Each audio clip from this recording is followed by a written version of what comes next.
Olá, muito boa noite, que a paz do Senhor esteja sobre a sua vida, que Deus te abençoe grande e poderosamente, no nome de Jesus, o nosso Salvador bendito. Que bom podemos estar juntos mais uma vez para adorar, bendizer, glorificar o nome do Senhor. Eu queria falar hoje, irmãos, sobre relacionamentos, porque se há uma coisa que faz você vencer qualquer luta, qualquer dificuldade, qualquer situação na vida, são relacionamentos. E claro que relacionamentos não são fáceis, porque, irmãos, todos nós, eu, você, cada um de nós, somos seres humanos. E como seres humanos, a gente tem dificuldades, a gente tem acertos e a gente tem erros. Eu vou pregar hoje e amanhã sobre 2 Reis, capítulo 4, a multiplicação do azeite. A Yasmin gosta desse texto, que a Yasmin gosta de falar, né? Pai, enquanto tem vasilha vazia,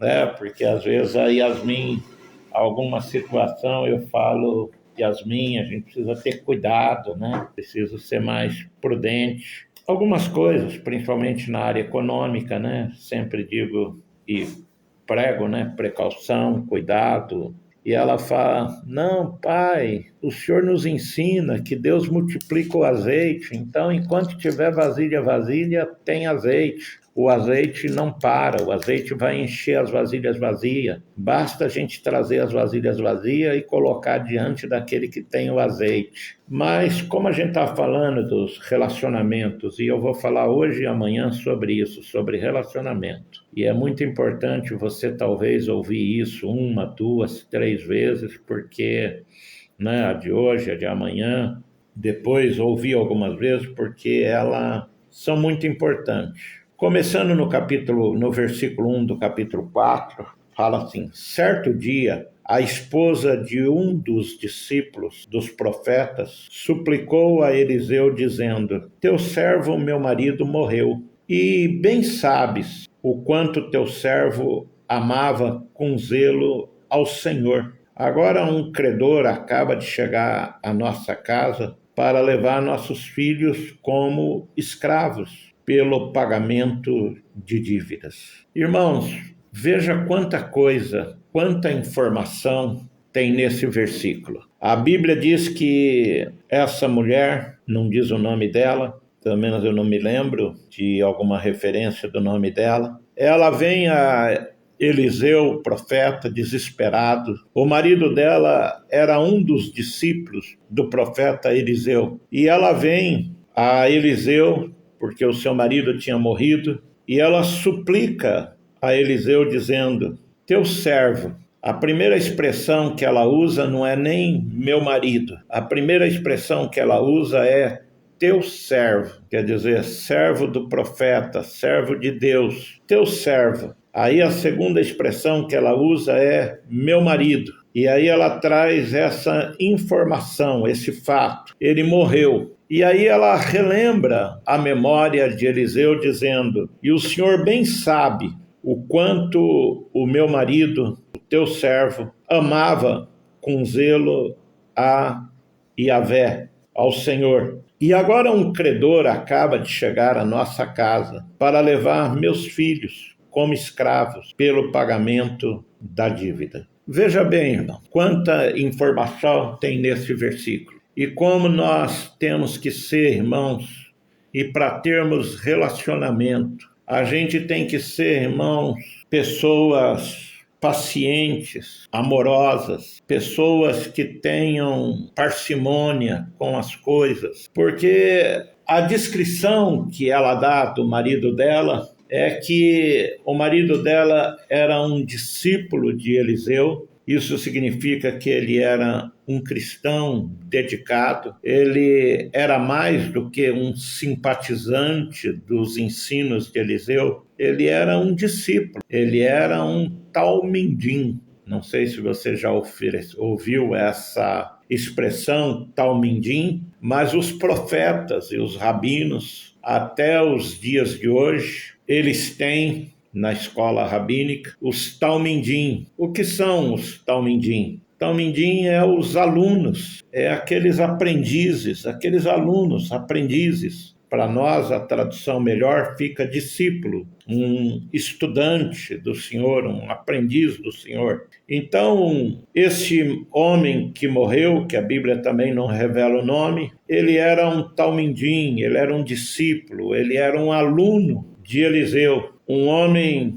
que servia Eliseu, um homem dedicado a Eliseu. E ela fala, meu marido, ele morreu. E ela fala, dá mais essa informação para o profeta Eliseu. O Senhor é testemunha, o Senhor sabe o quanto ele amava com zelo a Deus, a Yahvé, ao Senhor. Mas ele morreu e agora acaba de chegar à nossa casa para levar os meus filhos como escravo pelo pagamento de dívida. Eu não quero dizer, irmãos, e nem estou dizendo que esse homem era uma pessoa negligente ou irresponsável. Ninguém sabe a hora ou quando vai morrer. Talvez ele tinha a vida dele, o orçamento dele e as contas dele, mas ele morreu e restou dívida. E quantas pessoas poderiam, dizer que cara irresponsável, morreu, deixou a família desamparada, deixou a família cheia de dívida, deixou a família assim, assado, deixou a família desse jeito, sem proteção, sem cuidado. Uma das coisas que nós precisamos aprender, e Jesus nos ensinou, irmãos, e eu estou falando, presta bem atenção, o meu tema hoje, amanhã é relacionamento. Uma das coisas que, se você quiser ter relacionamento com as pessoas, irmãos, você tem que ter misericórdia, parcimônia, paciência, entendimento com as pessoas e não ter um espírito de julgamento, principalmente julgamento prévio diante das pessoas. Tem pessoas que nem sabem o que aconteceu, já põe um julgamento. Então, a gente não sabe por que esse homem tinha dívida, porque ele foi relapso com as dívidas, ou porque ele tinha, de certa maneira, as contas sob controle, e ele não imaginava que ia morrer, e como ele morreu, as dívidas veio ser cobradas. Diferente de hoje, que a pessoa morreu, a dívida acaba, mas naquela época não era assim. E na lei de hoje também tem isso, que a pessoa morreu, mas algumas dívidas não morrem com a pessoa. A família acaba se tornando responsável por aquela dívida. Por isso, num negócio imobiliário, por exemplo, todos os negócios imobiliários que você faz, a prestação do financiamento imobiliário, você paga um seguro, porque se acontecer alguma coisa, aquele seguro quita a dívida, e não é barato o seguro acaba tornando aquele custo mais caro, mas acontece isso. Mas há muitas situações na nossa vida, e se a dívida está no nome da pessoa, a pessoa faleceu, acabou. Algumas, não todas. Então, longe de mim, longe de você, longe de nós, querer julgar esse homem porque ele deixou dívida para sua família. Ele pode ter deixado dívida por vários motivos. E um deles é exatamente isso. Quem aqui pode dizer quando vai morrer? Ninguém. Então, com essa situação, eu quero começar dizendo para você o seguinte: o fato daquele homem ser um discípulo de Eliseu, o fato daquele homem ser um homem que servia a Eliseu e o quanto ele amava com zelo a Deus e ao Senhor, não impediu de ele ser pego ou passar ou deixar a sua família passar por um problema. Então, a primeira coisa que nós temos que entender, irmãos, todos nós temos problemas, de um jeito ou de outro, de uma maneira ou de outra. Todos nós temos problemas. Temos que lutar para resolver esses problemas. E não podemos, irmãos, ficar carregando uma carga. Uma coisa, irmãos, é a minha vida hoje com 59 anos.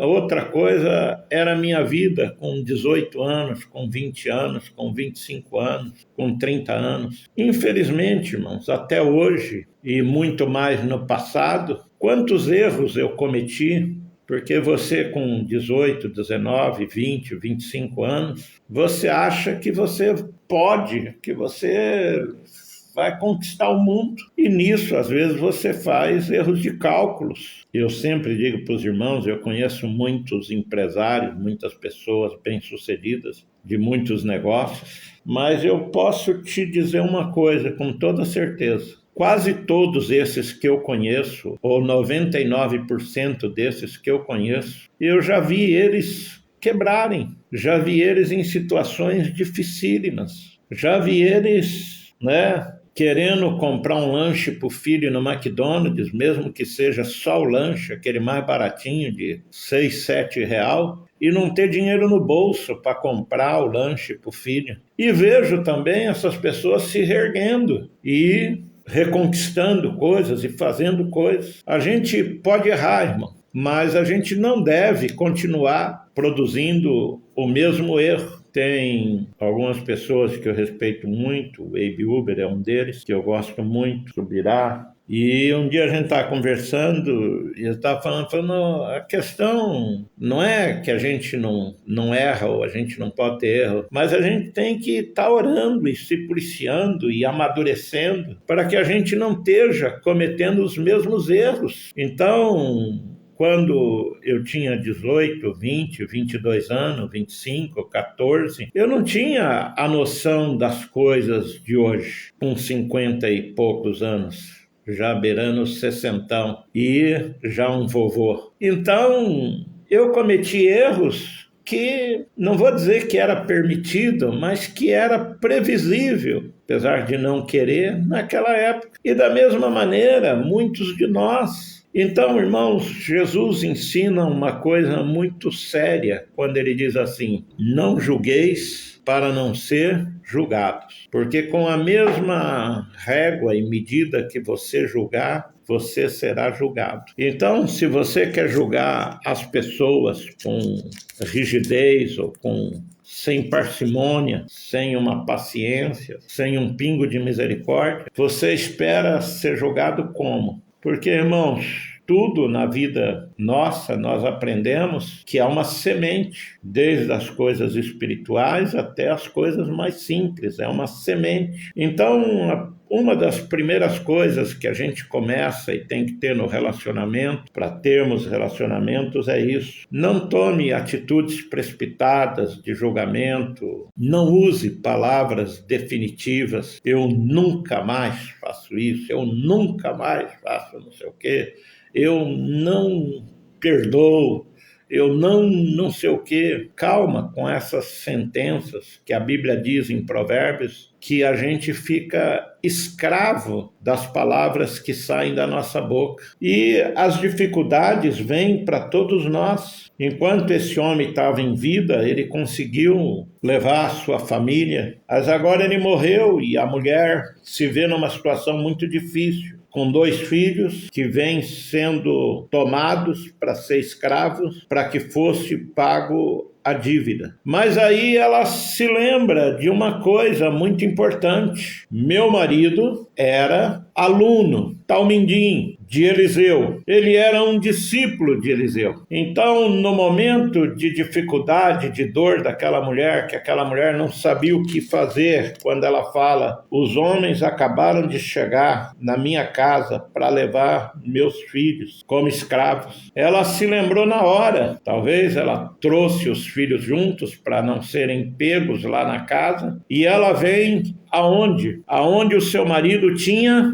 relacionamento. E com quem seu marido tinha relacionamento? Seu marido tinha relacionamento simplesmente com Eliseu, um dos grandes profetas da história de Israel. Então a minha pergunta e o meu encerramento nessa noite é: quais são seus relacionamentos? Quais são os relacionamentos da sua família? Com quem sua família se relaciona? Quem são os amigos da sua família? Quem são os seus amigos? Com quem você se relaciona? Porque quando essa mulher se viu no aperto, ela correu para onde? Quem era a chave do relacionamento do meu marido? Quem era a pessoa mais capaz, mais sensata, mais honesta, serva de Deus, que o meu marido conhecia e se relacionava? Então você começa a perceber agora, irmão, a importância dos relacionamentos. Alguém já disse, eu vou repetir isso amanhã, e vamos falar isso amanhã com mais coisas, que o tamanho de um homem se mede pelo tamanho dos relacionamentos que ele tem. Entra na página do Paulo Valadares, lá na página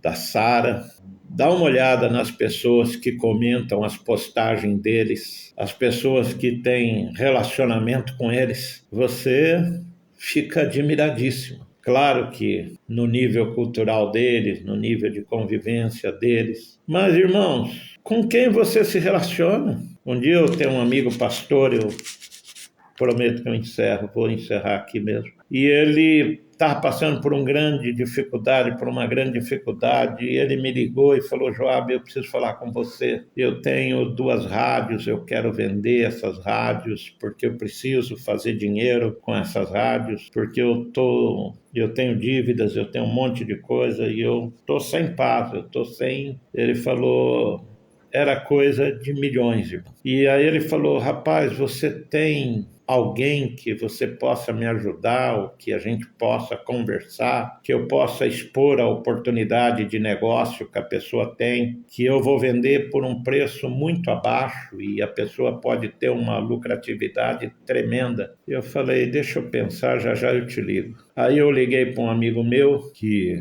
cuida de coisas de investidores, e eu falei: rapaz, um pastor amigo meu está passando por uma situação assim.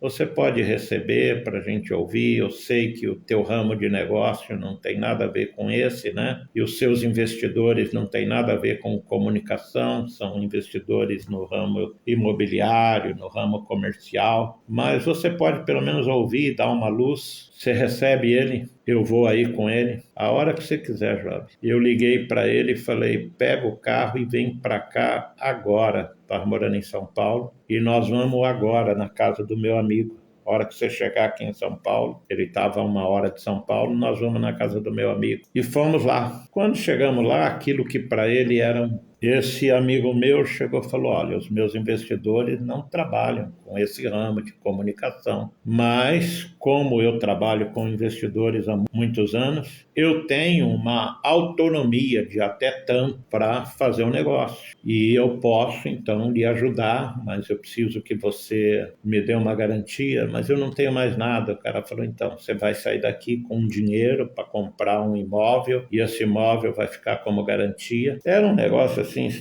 era tão extraordinário que o meu amigo quase caiu de costas. E ele falou, depois acabou nem precisando se fazer aquele negócio. Mas ele falou: Joab, que coisa maluca, da onde você conhece essa pessoa? Da onde você conhece essas pessoas? E aí o cara falou o nome de 2, 3 investidores que ele administrava os bens. O cara quase caiu de costas. E isso ele, pessoa física, né? Como empresa, mas pessoa física. As pessoas confiam nele. Ele não era um banco, ele não é uma fintech, ele não era nada. E ele falou: como é que você conhece pessoas assim, Joab? Uma pessoa igual você. Uma vez eu viajei com uma pessoa e no meio do caminho eu tive uma decepção com a pessoa, e a pessoa chegou para mim e falou assim, Joab, eu estava, sei lá onde eu estava, perto da Polônia. Eu estava na Alemanha, indo para a Polônia. E a pessoa criou uma situação e eu falei: olha, irmão, isso daí não está certo, eu não concordo com isso. E desse jeito, eu só não vou deixar você aqui porque vai ficar... O que você vai fazer aqui sozinho? Você não fala inglês, eu não sei quanto você tem de dinheiro, se você tem muito ou tem pouco, e o que vai acontecer com você? Eu falei: não se preocupe, irmão. Eu tenho pessoas no Brasil que com um telefonema que eu faço, se o problema for dinheiro, eles conseguem colocar, e eu dar um endereço para eles de uma casa que eu tiver, de um hotel que eu tiver, eles conseguem fazer com com que chegue a mim dinheiro ao portador. Aí o cara, muito malandramente, já trocou toda a conversa e falou, caramba, esse cara não é fraco não. Porque relacionamentos são tudo na vida da gente, irmão. E amanhã a gente fala sobre isso,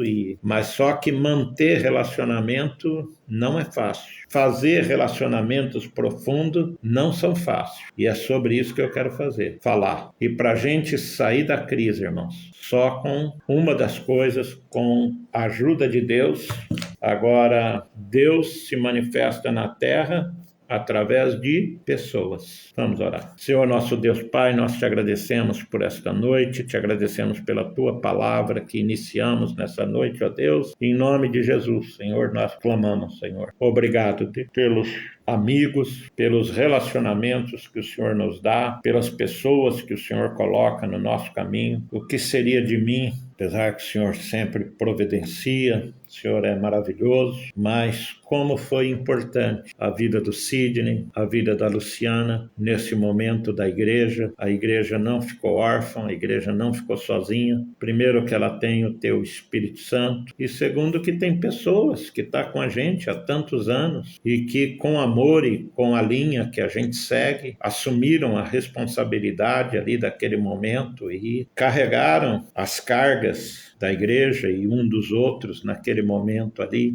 e eu te louvo por isso, Pai. Senhor, obrigado a Deus, porque no meio dessas difíceis situações que nós passamos e que eu tenho passado nesses últimos anos com enfermidade, e agora, para a glória de Deus, tenho visto sinal de cura, de bênção. Senhor amado, no meio dessas lutas, densas lutas, o Senhor trouxe essa luz maravilhosa através da Yasmin e do Fer, que é o Bibi, que é o nosso querido Zion, de todos nós da igreja, que todo mundo é tio, todo mundo é irmão, todo mundo é vô, todo mundo é alguma coisa dele. E nós te agradecemos por isso, Senhor, porque o Senhor, na sua providência divina, nos ensina a viver, ó Deus. Ninguém consegue um ministério profícuo, uma vida profícua, longeva, se não tiver baseado nessas coisas. Por isso, então, ó Pai, que o meu ouvido, o ouvido de cada irmão, o coração de cada irmão, esteja aberto para aprender essas verdades da tua palavra, no nome de Jesus, Senhor, para que a gente entenda e cresça cada dia mais, e que a nossa vida, independente da nossa idade, independente se você é 50 a mais, se você é 18 menos, se você é 18 mais,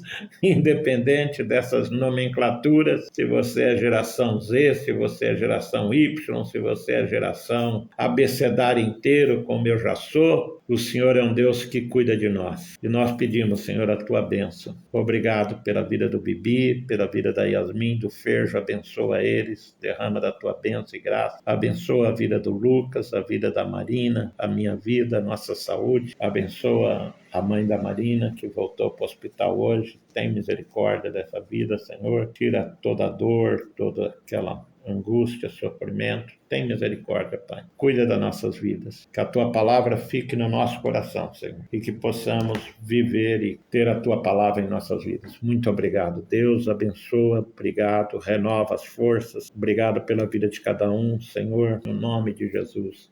Amém e amém.